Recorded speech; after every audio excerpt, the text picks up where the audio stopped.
खबर आ रही है अपने दर्शकों को बता दें, पाकिस्तान ने फिर से सीज फायर तोड़ा है। सूत्रों के हवाले से बड़ी खबर, पहलगाम अटैक के बाद कायराना हरकत, पुंछ में एलओसी पर पाकिस्तान की फायरिंग, जवानों ने फायरिंग का जवाब दिया है। तो पाकिस्तान की ओर से फिर से सीज फायर तोड़ा गया है। पिछले कुछ समय से लगातार सीज फायर तोड़ने की घटनाएं हो रही हैं और ऐसे में बड़ा सवाल यह है कि क्या इस तरह जो सीज फायर वायलेशन किया गया है, क्या घुसपैठ कराने की कोशिश है या घुसपैठियों को, आतंकियों को कवर फायर दिया जा रहा है? ये बहुत बड़ा सवाल है। और बड़ी खबर पर हमारे सहयोगी नीरज पांडे भी हमारे साथ जुड़ चुके हैं। नीरज, एक और यहां सरकार की ओर से रिस्पांस देने की तैयारी हो रही है, दूसरी ओर सीज फायर तोड़ा गया है। क्या क्रोनोलॉजी समझी जाए, क्या इसे जोड़ करके देखा जा सकता है?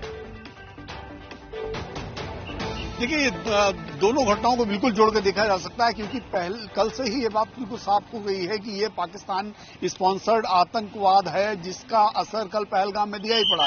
बिल्कुल पहले से ही जिस तरह से क्रोनोलॉजी समझिए कि कैसे वहां पर पाक आर्मी चीफ अपना बयान देते हैं, उसके बाद लश्कर तोयबा का कमांडर मूसा अपना बयान देता है और उसके बाद कल पहलगाम में घटना होती है। और आज जिस तरह से सीज फायर तोड़ा जा रहा है, ये साफ इन सभी घटनाओं को एक दूसरे से जोड़कर देखना चाहिए, क्योंकि सीज फायर तोड़ना ये एक तरह से ये एक्ट है कि पहले से ही ये बताया जाए कि हमने जो घटना हुई है उसके बाद कल के अगर इंडियन आर्मी या इंडियन फोर्स कोई बड़ा कदम उठाती है तो उसको इंटरनेशनल प्रोवोकेशन इसे कह सकते हैं। नीरज इसे प्रोवोकेशन कह सकते हैं। बिल्कुल बिल्कुल। एक तरफ अटैक जिसमें पाकिस्तानी आतंकियों का हाथ सामने आ रहा है, दूसरी तरफ एलओसी में आप सीज फायर का वायलेशन कर रहे हैं। प्रोवोकेशन है ये,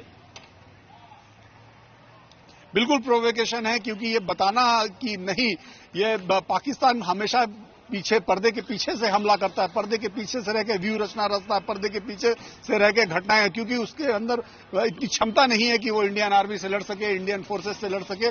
इसलिए हमेशा उनकी कोशिश यही होती है कि पर्दे के पीछे रह के व्यू रचना रची जाए और इस तरह की छुटपुट घटनाएं कराई जाए ताकि दहशत पैदा की जा सके।